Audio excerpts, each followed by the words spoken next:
Alors tout à l'heure, on évoquait, nous étions plusieurs, et en fait la question qui m'a été posée, c'est quelles sont mes lignées, et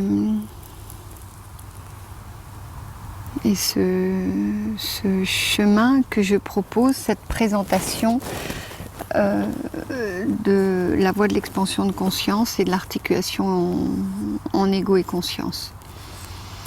Et j'évoquais tout à l'heure le fait que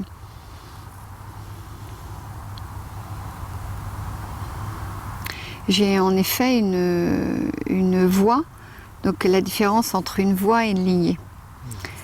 Hein, c'est intéressant, n'est-ce pas, hein, la différence. Toi, tu en fais une déjà, non? Une différence. Bien, la voie, c'est un chemin que je choisis de suivre, alors qu'une lignée, j'ai derrière moi, j'ai toute une succession d'êtres ou un ou plusieurs, qui m'ont indiqué, qui m'indiquent et qui me guident sur le chemin. C'est ça, c'est exactement ça. C'est exactement ça, et je faisais cette cette remarque tout à l'heure, qu'il y a des êtres que pour chacun de nous rencontrons, et qui en fait marquent notre destinée, marquent notre voie. C'est-à-dire ce sont des êtres avec lesquels nous avons à recevoir. Et donc ces êtres nous offrent des enseignements. Et ces enseignements, ce que j'évoquais tout à l'heure, c'est que ces enseignements, quelquefois, ils peuvent être liés à des mémoires de vie passée. Donc en fait, ils accompagnent la destinée d'une personne dans cette incarnation, dans son incarnation.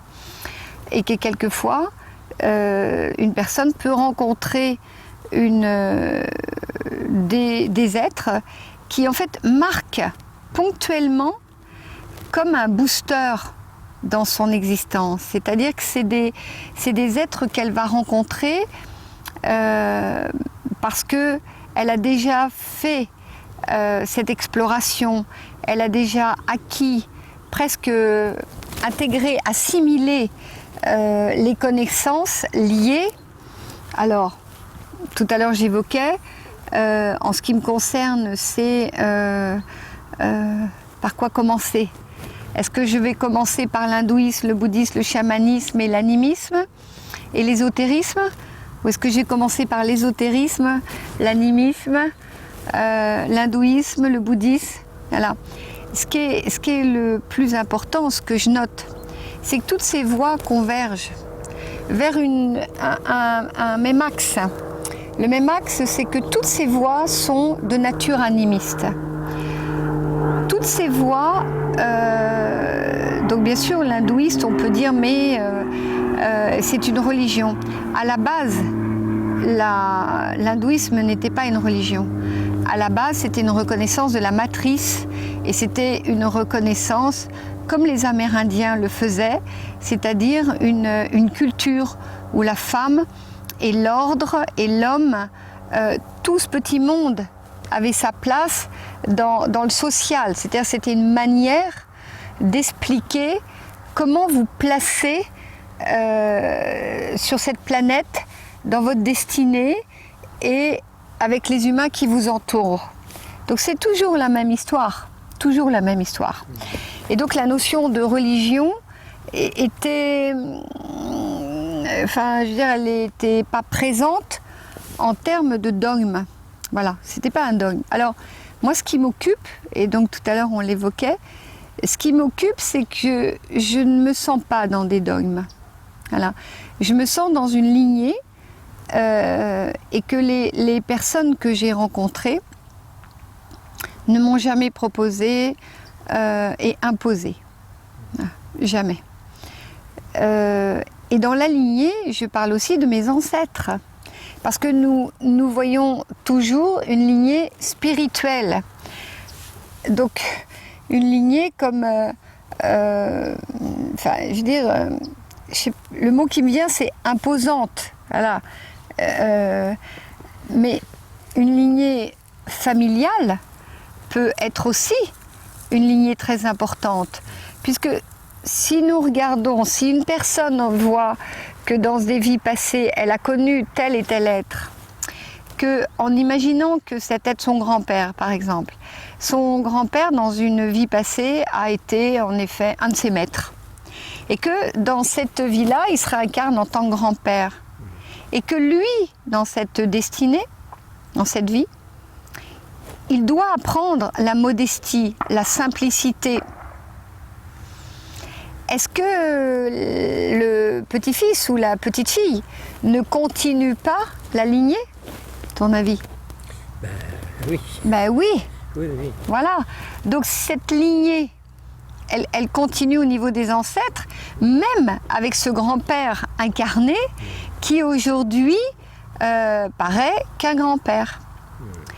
Mais si cette petite fille va grandir, ou ce petit garçon va grandir, et que dans le courant de cette famille, il est noté, il est, recevable, qu'il y ait dans le temps ce non-temps avec lequel nous vivons, avec lequel nous nous incarnons d'existence en existence, il est fort possible que cette petite fille grandissant ou ce petit garçon se retrouve dans cette compréhension de voir que son grand-père aujourd'hui, en fait, a dans cette existence-là la continuité de l'apprentissage qu'elle a reçu dans une vie passée. Vous voyez la notion ? Donc en fait, la plupart du temps, quand on me parle de lignée, ce qui me dérange et ce qui est un peu limité, c'est que cette lignée, elle est toujours considérée par rapport à cette existence. Mais quand on me demande mes lignées, je peux dire que moi, je perçois mes lignées de mes ancêtres. Donc je n'ai pas seulement une lignée liée à ces êtres que j'ai rencontrés et qui m'ont honoré de leur enseignement, mais aussi à ces êtres qui, quelquefois, ponctuellement, nous nous sommes reconnus. Ils m'ont offert ce que je devais recevoir dans cette existence suffisamment pour réveiller cet être qui avait, comme chacun de nous d'ailleurs, comme chacun présentement dans le monde, cette mission liée à sa trame de vie individuelle et à sa trame de vie collective. Voilà. Donc quand je dis que j'ai cette lignée animiste, c'est profondément ce qui m'habite. Profondément dans tous les enseignements, même au niveau de l'articulation ego et conscience. Le fait de considérer qu'à la naissance, nous avons un bagage, un capital, qui est le développement de l'ego et le développement de la conscience, le regard que j'ai, il est aussi lié aux lignées de la personne. Il n'est pas seulement lié au fait qu'une personne est née. Et donc c'est pour ça que très souvent, j'associe les mémoires akashiques avec. Parce que une personne peut être très modeste dans cette existence, arriver comme quelquefois ça arrive, tu sais, en stage, en disant moi, je connais rien, j'y comprends rien, et de quoi parlez-vous? Les mémoires akashiques, j'y comprends rien, les empreintes émotionnelles, j'y comprends rien, la mémoire cellulaire, j'y comprends rien, et puis vous me parlez de maître, de sage, moi la seule chose que je sais, c'est que je souffre. Voilà. Donc, nous avons plusieurs cas de figure.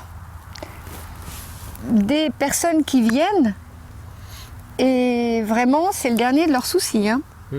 Et puis des personnes qui viennent, qui ont besoin de références. Elles ont besoin de savoir en effet, si c'est une lignée animiste, bouddhiste, hindouiste et d'autres, christiques, taoïstes. Enfin, il y a tellement de lignées. Alors, comme nous en parlions tout à l'heure, je vais te dire ce que j'ai envie de partager. J'ai envie de partager qu'il y a un jour, cette compréhension que nous sommes tous reliés, que nous avons cette intelligence du cœur, cette intelligence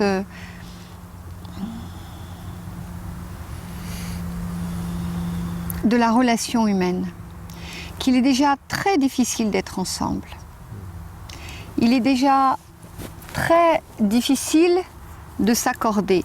Ceci, c'est ce que j'ai appris dans, je dirais, à travers tous les êtres que j'ai côtoyés, qui m'ont enseigné. Le b.a.-ba de ce qu'ils m'ont appris est que de vivre ensemble, d'apprendre à se connaître, que ce soit dans la lignée chamanique, ésotérique, bouddhiste, taoïste, shintoïste, celtique, et encore, l'axe est toujours le même. C'est qu'à un moment, nous devons nous rencontrer nous-mêmes. Il y a un moment, nous devons aussi intégrer les êtres qui nous ont enseigné. Comme dans la vidéo où je disais la hiérarchie de l'accompagnement. Voilà. Le chemin, il est toujours le même. Toujours le même. Conscientiser notre corps, conscientiser notre énergie, regarder notre ego, le placer au service de notre conscience, développer notre conscience et ne pas oublier que nous sommes tous une famille humaine et que nous avons aujourd'hui au XXIe siècle à partager un élément très important, c'est garder notre planète et notre condition humaine suffisamment, recevable pour que nous puissions ensemble, d'un commun accord, palpiter ensemble. Toutes les lignées disent la même chose. Toutes les lignées disent la même chose. Après, si nous rentrons dans le contenu, bien sûr, il y a l'arborescence. Hein, tu sais bien ? Oui. Nous prenons tel arbre, ça va être connais-toi toi-même. Nous prenons une autre branche, découvre ton corps. Une autre branche, chante des mantras. Une autre branche va voir l'esprit de la nature. Encore une fois, chaque être, aucun des êtres que j'ai rencontrés n'a été dans un dogme de m'imposer une direction. Aucun. Et à l'intérieur, donc si je dois répondre, je pourrais dire que je suis composée de tous ces êtres qui m'ont enseigné, comme toi, non ?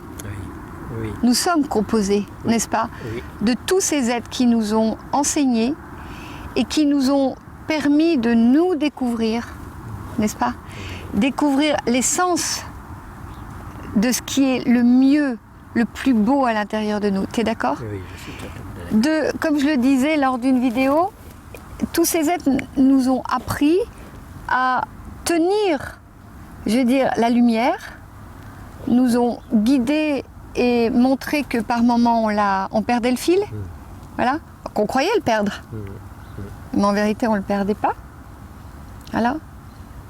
Et tous ces êtres, bien sûr, nous montrent une direction. Je pense à, comment s'appelle-t-elle cette femme qui a eu un cancer ?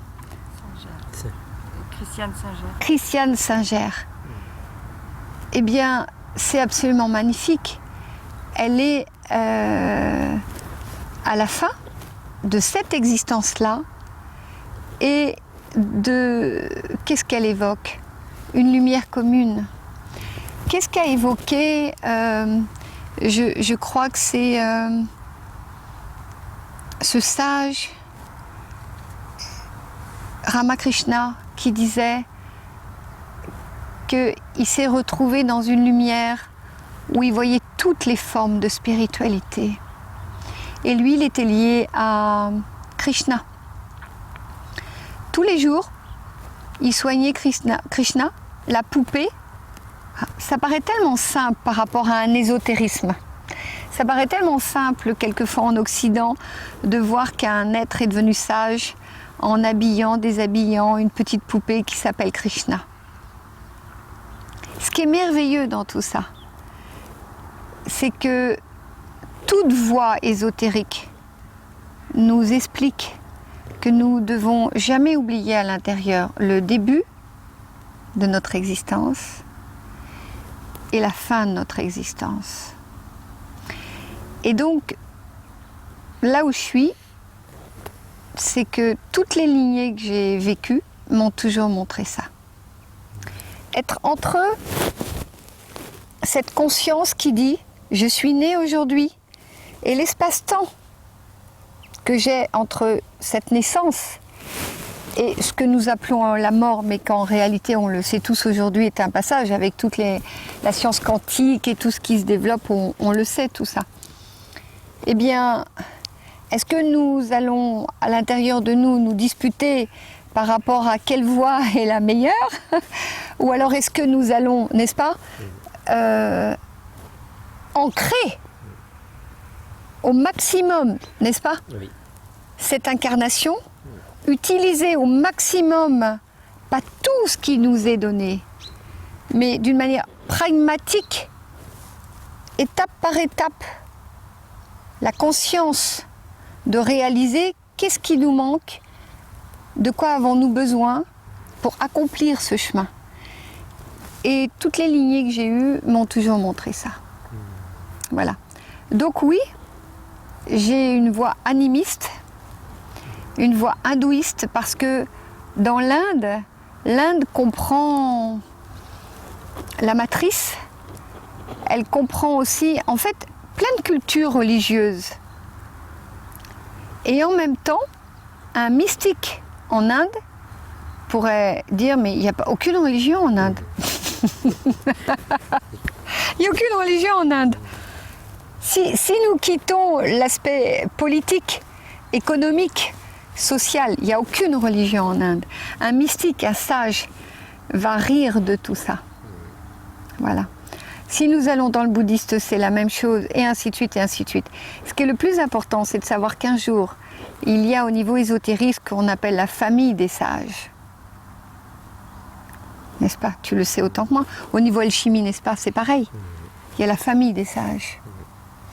Sur certains plans, ces sages, ils ne discutent pas. N'est-ce pas? C'est une lignée commune. Voilà.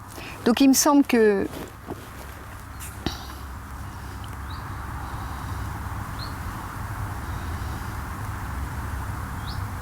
quand on me pose la question, je pourrais répondre, eh bien, si notre affinité, n'est-ce pas, si notre cœur palpite, si je peux répondre à votre besoin, et que si je chante des hymnes, si je communique avec vous par rapport à l'esprit de la nature,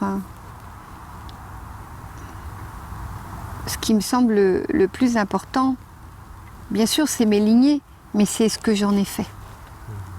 Et de ce que je peux aujourd'hui honorer de ce que j'ai reçu, c'est-à-dire le partager. Voilà. Et que je crois que tu es d'accord, hein, nous sommes au XXIe siècle, on est à l'ère du Verseau. Et que, sincèrement, nous avons à nous occuper de cette écologie extérieure et intérieure. Hein. Voilà. Qui forme ce que disent toutes les lignées, hein, C'est ça. avec ce que tu dis et que je perçois, oui. Tu perçois, hein? Ouais. Mais ici, on le perçoit tous à l'AVEC. Ah oui. On est tous ensemble, en train d'œuvrer pour. Et chacun, vous avez des routes différentes. Toi, tu as été énormément appelé par l'alchimie, n'est-ce pas? Beaucoup moins par le bouddhisme. Beaucoup moins. Voilà.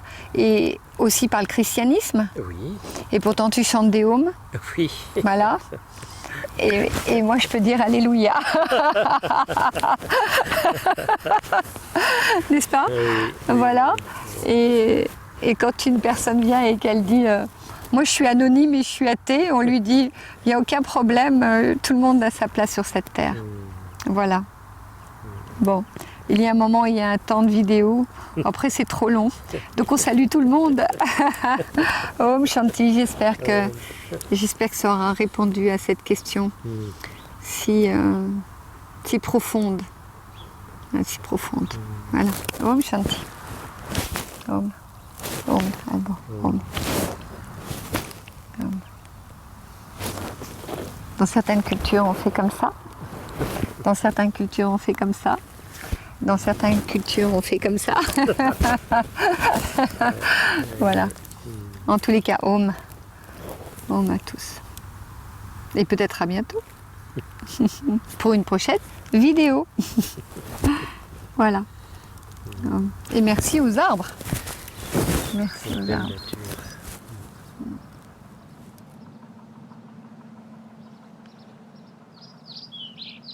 Avec des impasses parfois, Oui. des retours en arrière Oui. Ces impasses permettaient de rencontrer ce qui s'est passé, Oui. ce qui s'est passé avec toi. Oui. C'est très curieux, le chemin il est pas rectiligne. Et c'est curieux comme la personne que j'ai suivie dans cette impasse, il n'y a jamais eu un élan du cœur. Oui, c'est ça. Et avec toi, il m'a fallu un certain temps, mais c'était sûr, il y avait une certitude intérieure, quelles que soient les traversées, il y avait cette certitude que même si je ne comprenais pas, mais que c'était avec toi. Ce que tu évoques, ça m'interpelle dans le fait que c'est sûr que dans la manière dont j'accompagne, je n'impose jamais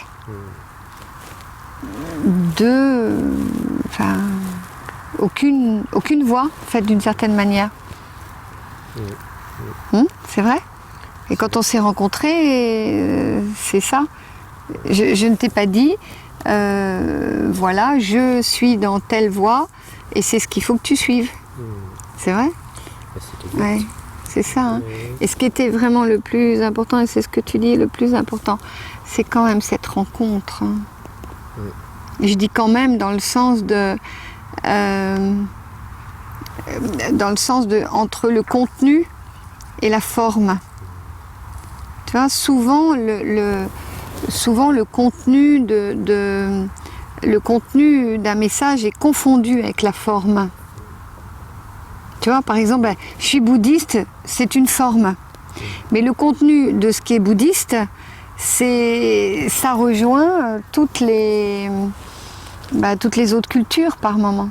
C'est-à-dire, et c'est ça qui est intéressant. Tu le vois, regarde dans l'articulation ego et conscience. J'en parlais tout à l'heure avec Amael. Je disais, mais ce qui est complexe, c'est de saisir qu'en fait le regard que nous avons sur les formes de pensée. Ça va si je te partage ça? Le regard que nous avons sur les formes de pensée, même sur ce qu'on appelle cet inconscient collectif qui emmène d'une certaine manière toujours la même base psychologique. C'est-à-dire que nous avons un conscient, un inconscient, un subconscient, toujours cette même base qui nous demande de nous regarder psychologiquement, psychiquement. Donc c'est complexe d'imaginer que nous pouvons nous regarder spirituellement en dégageant cet élément qui est la forme de pensée. Tu saisis ce que vous avez appris en formation, cette forme de pensée qui en fait elle-même enferme tout un élément égoïste, et que séparer cette forme de pensée dans laquelle nous sommes et espérer y placer la spiritualité, c'est un exercice qui demande cette articulation ego et conscience. Ouais.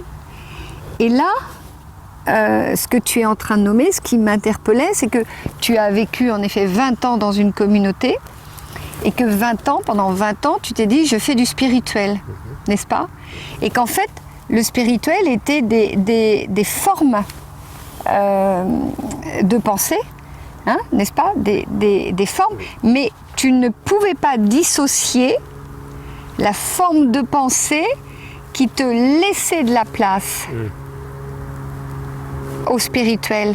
Parce qu'en fait, constamment, cette articulation, c'est-à-dire cette manière que nous avons d'être conditionnés, mais à un point qui est international, c'est même pas national, c'est-à-dire tout le monde.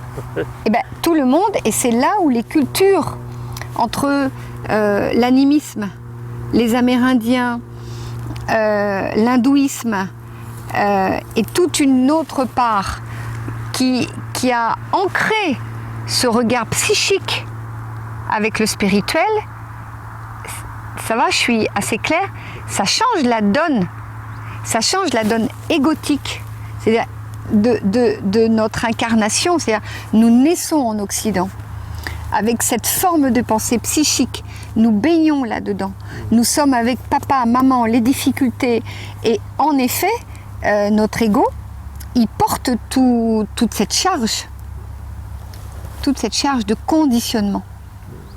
Et nous voulons placer la spiritualité à ce niveau-là, très souvent. Ça va, c'est clair ce que je dis? Oui. Ah oui. Alors que nous allons chez les Amérindiens, nous allons chez l'animiste, c'est pour ça que le chamanisme a tant, d'ouverture aujourd'hui, c'est que ils ne conçoivent pas les relations d'une manière individuelle. Leur forme de pensée est déjà à la base collective. Donc leur spiritualité est collective. Alors que nous, notre spiritualité, elle est individualiste. Oui. Ce qui change complètement la lignée. Oui. C'est-à-dire que lorsque nous parlons de lignée, en fait, nous avons un regard sur la lignée individualiste. Alors que si nous allons vers le chamanisme ou si nous allons vers l'hindouisme, un sage, un maître, il ne peut pas répondre à un disciple d'une manière individualiste. Mais nous allons, et la question que nous posons, la question qu'on me pose très souvent, je la sens comme toi, moi, toi. Et je dis, mais moi, je ne peux pas être une individu avec les êtres qui m'ont accompagné. Je suis dans un collectif menant. On est d'accord? Oui. Autrement, ça signifierait que je suis tout autant conditionnée que je suis en train de l'évoquer là. C'est-à-dire que ça signifierait que ma forme de pensée reste accrochée à la psyché. On est d'accord? Reste accrochée à l'ego.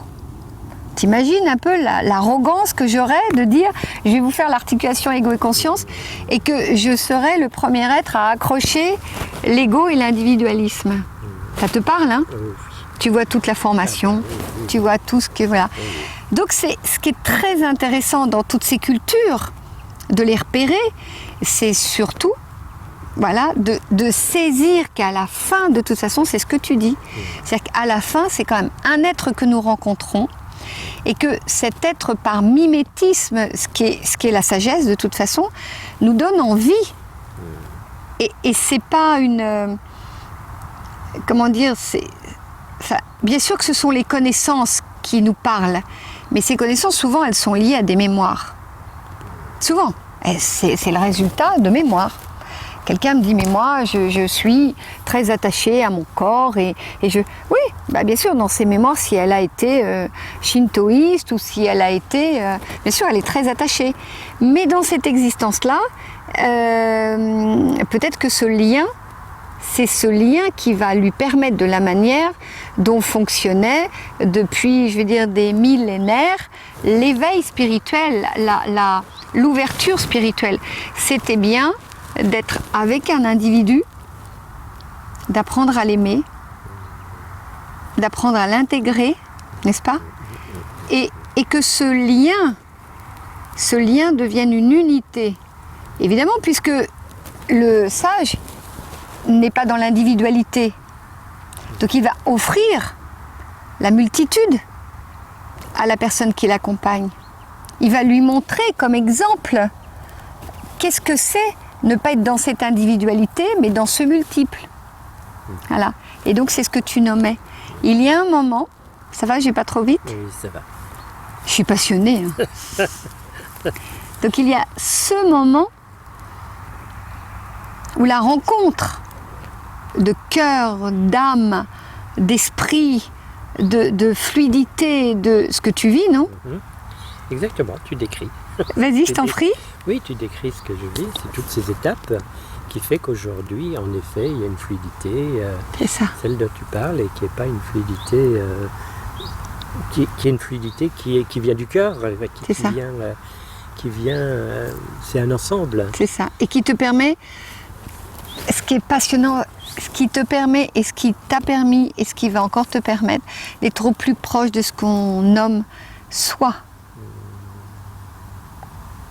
C'est-à-dire que le soi, on ne peut pas le trouver sans ce que je viens de décrire. On ne peut pas. Voilà. Passionnant, hein? C'est passionnant, c'est passionnant. Et, ce qui est passionnant, c'est tout ce travail à se défaire de ces conditionnements dont tu parles. Oui, hein, oui. Et pour arriver à une forme de simplicité. C'est ça. Mais cette simplicité-là, elle est complexe à obtenir. Oui, c'est une simplicité complexe. Oui, c'est vrai. Mais c'est vrai que dans ce que je te décrivais, c'est-à-dire le jour où l'ego ne s'accroche plus à cette psyché, et surtout les formes de pensée, le système égotique lié à l'incarnation ne s'accroche plus à cet égrégore commun qui souhaite avoir la paix, n'est-ce pas, tu le sais, hein? Tu as aussi cette paix hein, aujourd'hui, hein? Une paix, et une paix de relation, une paix hein, n'est-ce pas? On est ensemble, un peu ce qui était quand avec Mana on a fait l'accompagnement où il n'y a plus de hiérarchie. Oui, c'était beau. C'était beau, hein? Il n'y a plus de hiérarchie. Voilà. Bon, on va s'arrêter. C'était un moment, comment dire, de plein, hein? De plein. Oh, Shanti, un grand cœur. Merci, Om. Et Om à tous et toutes qui vont regarder cette vidéo. Voilà. Faites-nous des commentaires, dites-nous. Voilà. Posez des questions. À tout vite. Om Shanti. À tout vite. Shanti, dans l'Inde, ça veut dire la paix. Voilà. Voilà. Om Shanti.